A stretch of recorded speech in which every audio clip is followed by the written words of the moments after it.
The Chicago White Sox swept the Detroit Tigers on the south side. Jake Burger provided the final punch, a walk-off grand slam. It was an exciting finish, but that was definitely not how most of the weekend went. Saturday's White Sox win was one of the most bizarre and hideous wins I've ever seen, but a win is a win, and the Sox are now 9 games under 500 and 5.5 back in the division, with a big 3-game series against the New York Yankees starting on Tuesday. You are Locked On White Sox, your daily Chicago White Sox podcast. Part of the Locked On Podcast Network, your team every day.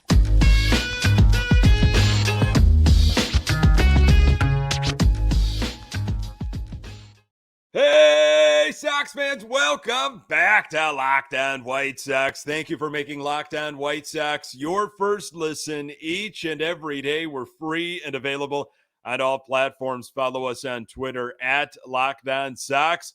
Also, subscribe to our YouTube channel. Just search Locked On White Sox. This episode is brought to you by BetterHelp. BetterHelp connects you with a licensed therapist who can take you on that journey of self-discovery from wherever you are. Visit betterhelp.com/lockedonmlb today to get 10% off your first month. Hey, I'm your host, Nick Borowski, a lifelong diehard Chicago White Sox fan, recording this podcast just blocks from the ballpark in beautiful Bridgeport. You can find me on Twitter at Nick_GGTB. Locked On White Sox is part of the Locked On Podcast Network, your team every day. Our Chicago White Sox take on the New York Yankees starting on Tuesday. Lucas Giolito will be on the mound. Catch every pitch of the White Sox hometown broadcast with Sirius XM on the SXM app. Search White Sox. Watch out, White Sox undefeated in June. Sox are 26-35, 5.5 games back in that forgiving AL Central. Our Southsiders swept the Detroit Tigers. So after a weekend, if you go back a week prior, Sox lost 3 of 4 to the Tigers in Detroit. Now the Sox sweep Detroit in a 3-game series on the south side. Sox, I don't think, are back. It's exciting, okay, to win 3 in a row. Some bizarre baseball. A great finish on Sunday. Going to get all the details and chop up these games later in this episode. But I'm not calling the White Sox back right now. I am waiting until they get to 500. This series against Detroit, and I didn't want to say it was easy because, again, Sox lost 3 of 4 to Detroit. But when you look at the June schedule, I was like, well, they're starting off. That's a winnable series. And I didn't realize how bad both teams were going to play. Not terribly surprising with how the White Sox offense went. Like to see that their pitching did bounce back, both starting and bullpen. But boy, hey, they got their wins, though. Okay, they took care of business. They got the sweep.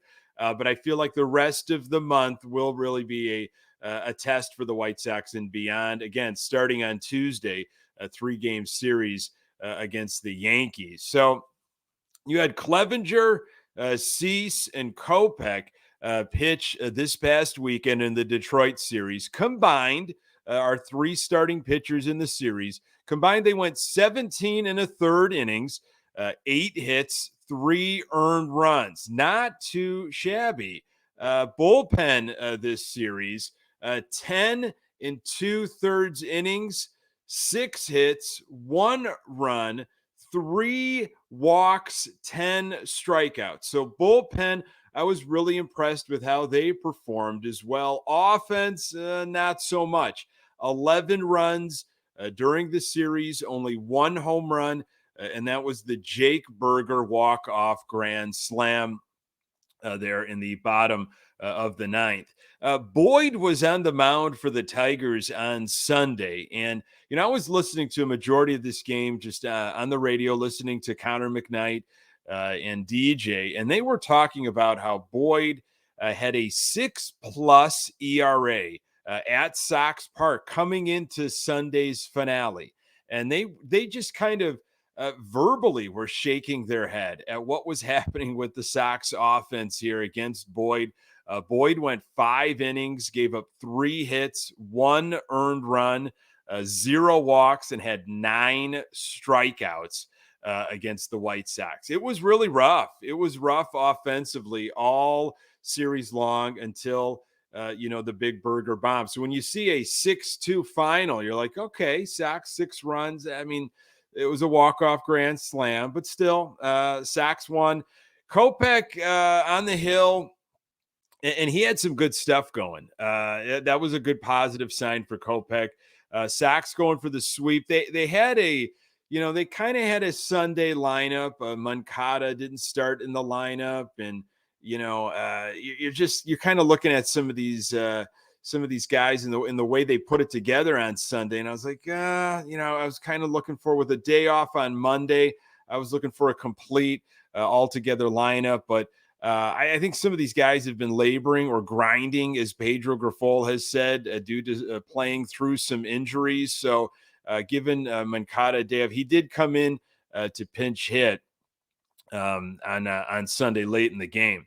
So White Sox did not homer this past weekend until that walk-off grand slam by Berger. Sox offense on Sunday, 6 runs, 9 hits, 2 extra base hits. They were 3 for 6 with runners in scoring position, 14 strikeouts on Sunday, 4 walks, which seems to be far above their average.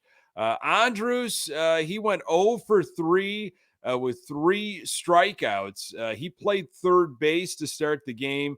Romy also scuffled. Romy was 0 for 3 with 2 strikeouts. I don't believe Andrus has gotten a hit yet coming back from his injury. He's played in 2 games, small sample size, but we'll talk a little bit more in this episode about this in-season position battle that's going to be happening at second base between Elvis and Romy. Unbelievable. Kopeck, on the other hand, he went 7 innings, 3 hits, 2 earned runs, 1 walk, 9 strikeouts, gave up a home run. 60 of 92 pitches were for strikes, with 11 swinging strikes. So this is Kopeck, his last 4 starts. 26 1/3 innings, 11 hits, 6 earned runs, 4 walks, 38 strikeouts, 3 home runs, 95 batters faced. I'm starting to get more and more confident with Michael Kopech.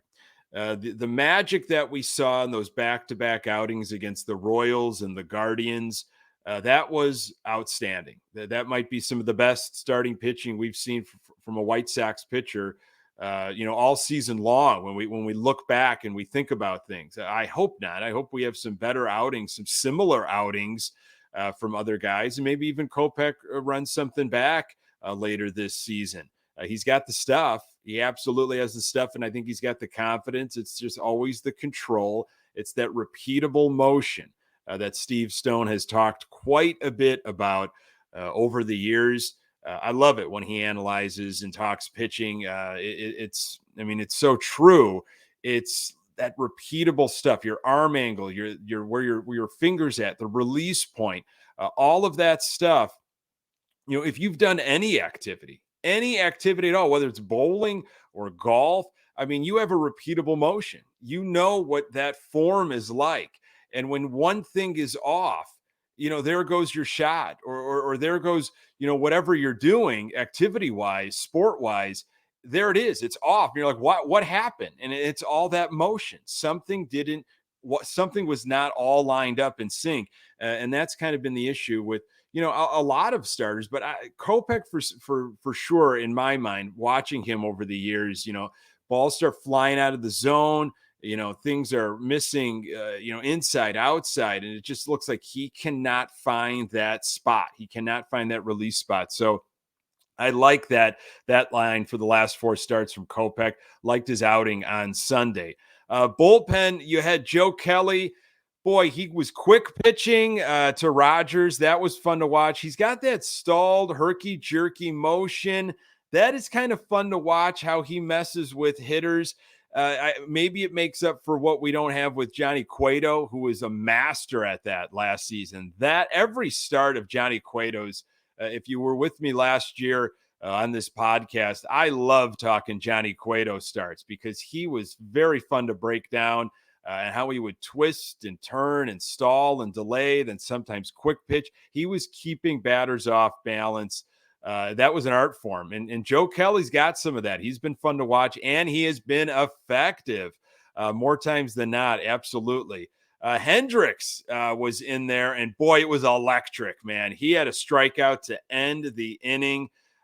He was in the ninth, and mercy, the fist pump, the scream, just the snarl, the gaze he gave coming off that mound. He was intense. I got some excellent quotes from him coming up. So bullpen on Sunday, 2 innings, 1 hit, 0 runs, 0 walks, which is great, 3 strikeouts. So Hendricks' first back-to-back outings in his return to the White Sox. Hendricks with the win. And this is a very cool thing. Sox PR pointed out that Liam Hendricks got the win on National Cancer Survivors Day. How awesome is that? This is Hendricks. It's been an emotional week, Hendricks said after the game. The stuff ticked up as well, which was nice. It's one of those scripts. I mean, my wife texted me and was like, you got your first win on National Cancer Survivors Day. That's one thing that's very special.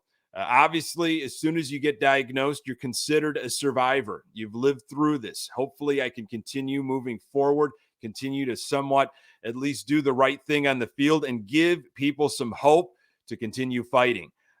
This was Hendricks, a couple outings ago. I think it was after his first outing. I mean, it's just an unbelievable story, and the things that he's been saying. And Sunday was just hopefully just the beginning of more amazing things to come. This was Hendricks earlier in the week. I will never be okay with mediocrity, Hendricks said after his debut. I will never be okay with being at the back end of the bullpen. But in saying that, I need to earn it. I don't want handouts. I need to earn it at the end of the day. That's mine. I will get there, and I will earn it myself. Well, folks, I mean, after Sunday, he's back. In my mind, he's earned it. He's ready to go. I'm handing him the ball in a save situation. That stuff was outstanding on Sunday. Mike Clevinger returned to the mound, and the White Sox made a few other roster decisions throughout the weekend. More on that in a moment.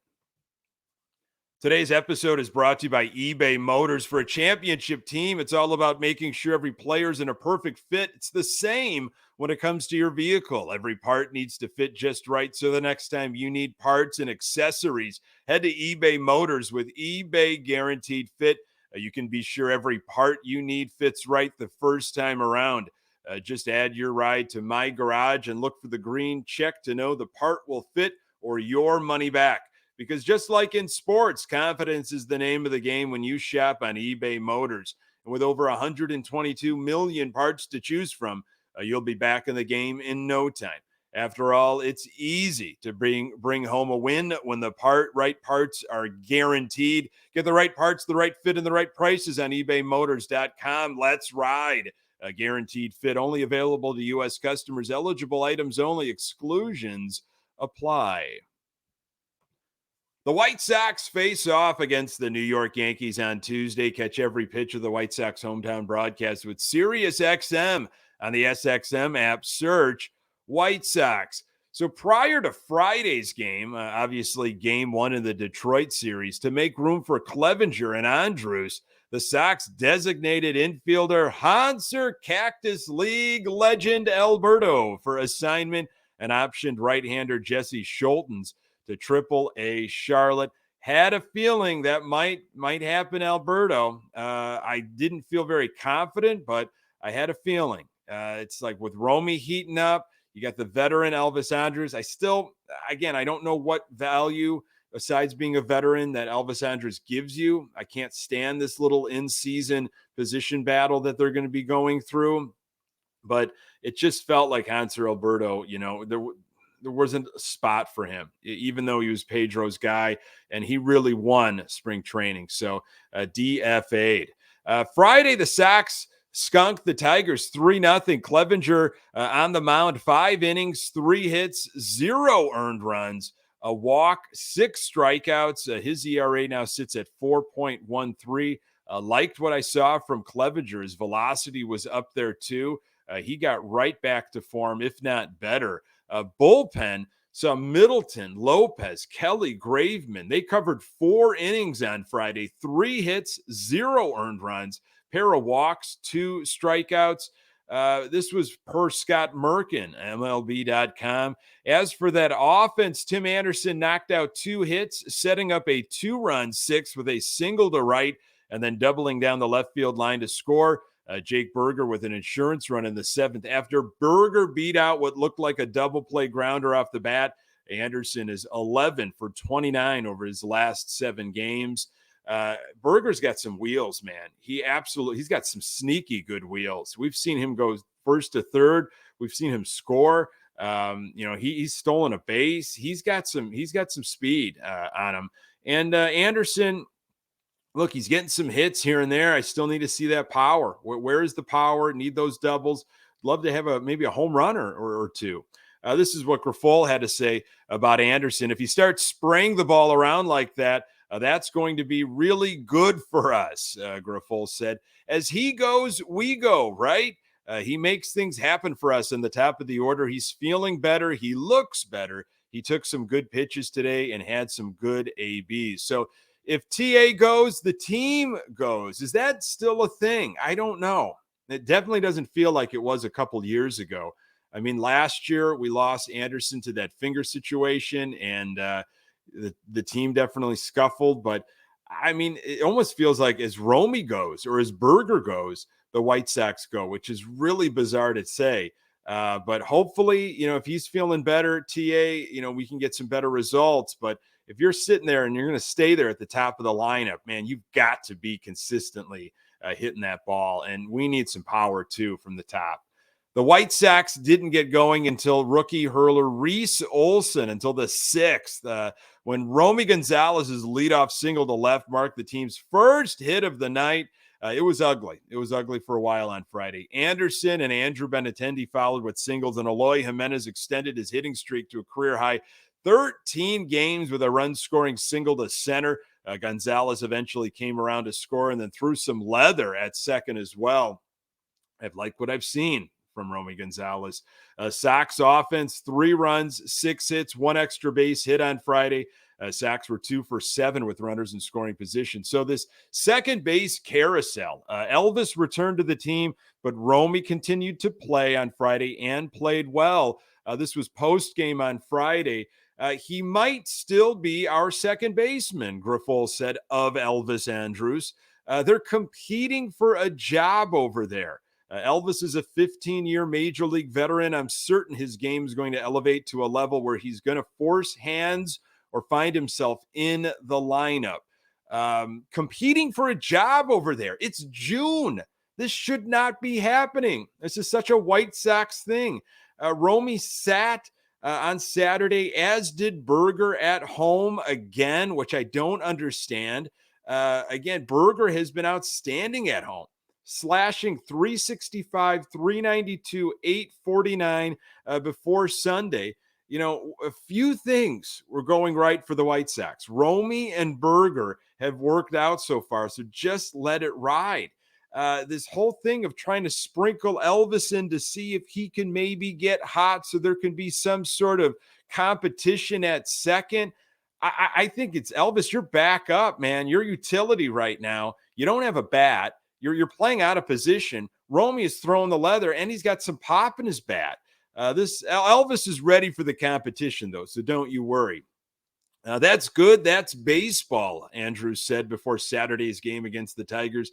I told Gonzalez, don't feel bad, man. I did the same thing when I was younger. I want all my teammates, even if we play the same position, to do the best. At the end, it's all about winning. If it's all about winning, let Romy Gonzalez play second base. Elvis was 0 for 2 on Saturday. So Sox did beat Detroit 2-1, winning hideously. Wow. This game, I think, made national news because of how the runs were scored, how it finished, and how bad the offense was. Dylan Cease was on the mound on Saturday. Not bad at all. 5 1/3 innings, only 2 hits, 1 earned run, 3 walks, 6 strikeouts. Would love to see Cease go a little bit longer. 6 or 7 would be nice. His ERA 4.63 through 99 pitches. Bullpen covered 4 2/3. Middleton, Hendricks, Santos, Graveman, Lopez. Only 1 hit was issued by the bullpen. 0 runs, 1 walk, 5 strikeouts. Way to go, bullpen. Again, they've put together a nice body of work after scuffling, as has starting pitching. It was wild pitch offense. All it took was an Andrew Benintendi leadoff single, a stolen base, and a strikeout in 2 wild pitches. But the White Sox finally broke through against Michael Lorenzen, who struck out Yoan Moncada on the very next pitch to end the 4th. That was from James Fegan. Sox led at that point 1-0. Go to bottom of the 10th. This was unreal. If you didn't watch it, if you still haven't seen the replays, do yourself a favor, watch this. Hopefully the home plate umpire is okay. I think he was in concussion protocol. It's just a scary situation. The umpire got hit square in the mask, middle. Moncada scored with Tim Anderson at the plate, where Tim Anderson, he had immediately was focused on the umpire that went down. This was the first time the White Sox won a game scoring multiple runs with no RBI since the Andy Hawkins game, July 1st, 1990. That was 4-0 on run scoring errors. And according to Elias Sports, Saturday's 2-0 win, White Sox over Tigers, marked the first game to feature 3 run scoring wild pitches and 0 runs scored on anything else. History. I don't think I've ever seen that before. Just to answer that question before it's asked, Grifol said after the game, it's a major league win, and our guys did a really good job. It was a major league win. Winning ugly, winning hideously, disgusting, whatever you want to call it. Look, again, the offense was pretty brutal this Detroit series. Aside from that burger bomb, that grand slam, it was not good. There was some droughts against pitchers that the Sox should have jumped all over. So that's where, after this sweep, I'm excited, of course, especially what the Tigers did to the Sox the previous weekend. But I need to see way more from this offense. I don't think you're going to be able to hide like that against the Yankees come Tuesday and throughout the rest of this June schedule. Sox offense, 2 runs, 4 hits on Saturday, 10 strikeouts. Sox struck out a ton over the weekend, a couple of walks. They were 0 for 3 with runners in scoring position, 0 extra base hits. No surprise there. Just a real ugly type of game. But if they would have lost that game, it would have really, really hurt. So they found a way to win. They made some history in the making. Sox head to New York for 3 games against the 3rd place New York Yankees. More on that in a moment. Today's episode is brought to you by BetterHelp. It's so easy to get caught up in what everyone else needs from you and never take a moment to think about what you need from yourself. But when we spend all of our time giving, it can leave us feeling stretched and burned out. Therapy can give you the tools to find more balance in your life so you can keep supporting others without leaving yourself behind. If you're thinking of starting therapy, give BetterHelp a try. It's entirely online, designed to be convenient, flexible, and suited to your schedule. Just fill out a brief questionnaire to get matched with a licensed therapist and switch therapists anytime for no additional charge. Find more balance with BetterHelp. Visit BetterHelp.com/LockedOnMLB today to get 10% off your first month. That's BetterHelp, HELP.com/LockedOnMLB. White Sox have the day off on Monday, traveling to New York for 3 games against the Yankees. The Yankees are 35-25 as I record here, 6.5 out in the AL East. Again, 10 games over 500 and they are 6.5 out in the AL East. Boy, thank you for the AL Central. New York's going to be throwing Schmidt, a to be determined in game 2, and then Severino in the finale. White Sox will go Giolito, Lynn, and Clevinger. Lucas Giolito has a record of 2-2 with an ERA of 6.30 and 27 strikeouts in 4 appearances against the Yankees in his career. Lucas has not pitched against the Yankees since 2021 and has not pitched in Yankee Stadium since 2019. That outing did not go so well.